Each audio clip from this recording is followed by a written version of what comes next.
நாவல் தொடர் தொலைதூர கனவு பாகம் 12. உங்களை என்னமோ நினைச்சேன்.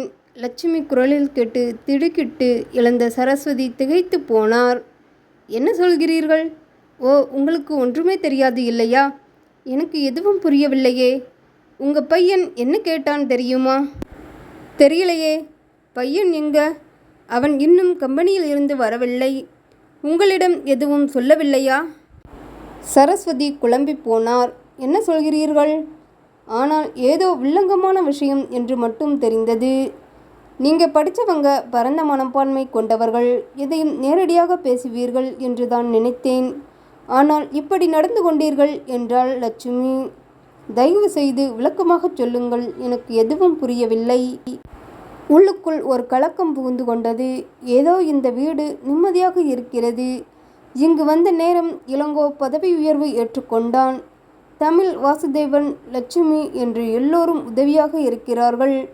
வீட்டுக்குள் ஒரு நிம்மதியும் அமைதியும் வரவேற்கிறது. இதை கெடுக்கும் விதத்தில் இளங்கோ என்ன செய்தான்? ஒருவேளை தமிழிடம் தவறாக நடந்து கொண்டானோ? அவர் கண்ணில் கலக்கம் எட்டி பார்த்தது. அதை பார்த்து லட்சுமி, ரொம்ப அதிக கற்பனை செய்யாதீர்கள். நான் கேட்டது அதுவல்ல. என்னன்னு விளக்கமாக சொல்லுங்க. எந்த ஒரு விஷயத்தையும் நீங்கள் நன்றாக யோசித்து நல்லது கெட்டது என்று பார்த்துத்தான் செய்வீர்கள். ஆசிரியையாக வேற இருந்தவர்கள். உங்களுக்கு கூட தெரியவில்லையா? இன்னும் நீங்கள் என்ன சொல்கிறீர்கள் என்று தெரியவில்லை. சின்னஞ்சிறுசுகளை பேசவிட்டு நீங்கள் ஏன் வேடிக்கை பார்க்கிறீர்கள்? நான் என்ன வேடிக்கை பார்த்தேன் என்று சரஸ்வதி குழம்பினார். அதற்குள் வாசுதேவன் பின்னால் இருந்து வந்து விட்டார். லட்சுமி, அவங்களை ரொம்ப பயமுறுத்தாத, கலங்கி போய் நிற்கிறார்கள் பார் என்றார். லட்சுமி சிரித்தே விட்டார். முதல்ல நீங்கள் உட்காருங்க. சர்க்கரை எங்கே இருக்கு? சரஸ்வதி உள்ளே சென்று அதை கொண்டு வந்து கொடுத்தார். அதை அவர் வாயில் போட்டுவிட்ட லட்சுமி, நீங்கள் என்கிட்ட கேட்டு இருக்கலாம். தயவு செஞ்சு எனக்கு எதுவுமே புரியல, சொல்லுங்க என்றார் சரஸ்வதி. ஒன்றும் இல்லைம்மா. இளங்கோ எங்கள் தமிழை திருமணம் செய்து கொள்ள விரும்புகிறான். சட்டென்று அதிர்ந்து எழுந்து நின்றார் சரஸ்வதி. எப்படி இது?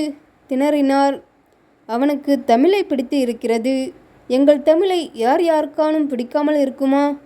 மன்னிக்கவும், நான் இப்படி எதிர்பார்க்கவில்லை. அதைத்தான் நானும் கேட்கிறேன். உங்கள் பையனுக்கு மன ஊனமில்லை. அவன் திறமையானவன் என்று நிமிர்ந்து நின்று முரசு கொட்ட வேண்டிய நீங்களே அவனுக்கு ஒரு நல்ல பெண்ணை பார்க்க ஏன் தயங்குகிறீர்கள்? அப்போ உங்கள் மனசுக்குள்ளும் தன் பையன் ஊனமுடையவன் என்ற எண்ணம் இருக்கிறது அல்லவா? அப்படி இல்லை என்றார் சரஸ்வதி. என்ன இல்லை? உங்கள் பையனை குறித்து உங்களுக்குள் கர்வமும் நிறைவும் இருந்தால் நீங்களே என்னை கேட்டு இருக்கலாம். தமிழை என் மகனுக்கு தருவீர்களா என்று. எனக்குள் ஒரு ஆசை இருந்தது. கேட்க வேண்டியது தானே. கேட்டால் நீங்கள் என்ன சொல்வீர்களோ என்ற பயம். இதுதான் நம்முடைய பல முன்னேற்றங்களை தடுத்து விடுகிறது.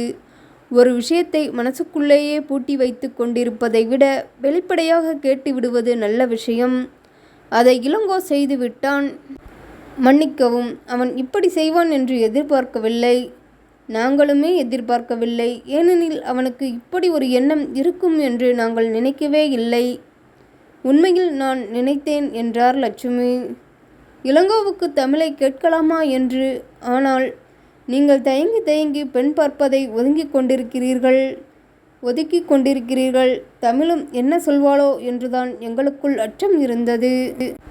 எனக்கும் அந்த அச்சம் காரணமாகத்தான் நான் தமிழை பற்றி உங்களிடம் கேட்கவில்லை. இதோ பாருங்கள், தமிழ் எங்கள் பெண். நாங்கள் அவளுக்கு நல்லது செய்வோம் என்றுதான் அவள் நினைக்கிறாள். உடல் ஊனம் என்பது ஒரு மிகப்பெரிய விஷயமே இல்லை. மனம் ஊனமாக இருந்துவிட்டால் அங்கு வாழ்க்கை நிஜமாகவும் சத்தியமாகவும் இருக்காது. இளங்கோவிற்கு தமிழை தெரியும். தமிழ் இளங்கோவை புரிந்து கொண்டிருக்கிறாள். அவர்கள் இருவரும் திருமணம் செய்து கொண்டால் வாழ்க்கை நலமாக இருக்கும். இதற்கு தமிழுக்கு சம்மதமா? தமிழ் சொல்லித்தான் நாங்கள் இங்கு வந்தோம். கோவிலில் தமிழிடம் பேசிவிட்டு நேராக வாசுதேவனிடம் வந்தான் இளங்கோ. ஏற்கனவே தமிழிடம் பேசுவதைக் கண்டு வாசுதேவன் யூகித்தார். வாசுதேவனுக்கு எந்த ஒரு விஷயத்தையும் சுற்றி வளைத்து பேசத் தெரியாது. நேரடியாக விஷயத்திற்கு வந்து விடுவார். இளங்கோவுக்கு அவரிடம் பேச சங்கடமாக இருந்தது. அவர் ஏதேனும் தவறாக நினைத்து விட்டாரோ என்று அவர் முகத்தை பார்த்தான். தமிழ் என்ன சொன்னாள்? உங்களிடம் கேட்கச் சொன்னாள். அப்போ அவளுக்கு சம்மதம். எப்படி சொல்கிறீர்கள்? விருப்பமில்லாத ஒருவனுடன் தமிழ் நின்று பேச மாட்டாள். விருப்பம் இல்லை என்றால் அவள் முகத்துக்கு நேராக சொல்லிவிடுவாள். எங்களை பார்க்கச் சொல்லியிருக்கிறாள் என்றால் அவளுக்கு இதில் சம்மதம் என்றுதான் அர்த்தம். நான் லட்சுமியிடம் பேசுகிறேன். நாளை வந்து அம்மாவிடம் பேசலாம். அதுவரையிலும் நீ இதை பற்றி எதுவும் அம்மாவிடம் சொல்ல வேண்டாம் என்று கூறிவிட்டார். லட்சுமியிடம் சொன்னதும் அவர் ஆனந்தத்தில் மூழ்கிவிட்டார். இளங்கோவை பார்த்த முதல் நாளிலிருந்தே அவருக்குள் அந்த அபிப்பிராயம் இருந்தது. தமிழுக்கு ஏற்றவன் என்று நினைத்து கொண்டே இருந்தார். எனக்கு இது ரொம்ப சந்தோஷமா இருக்கு. நாள் தள்ளி போட வேண்டாம். உடனே நிச்சயத்தை நடத்திடலாம்.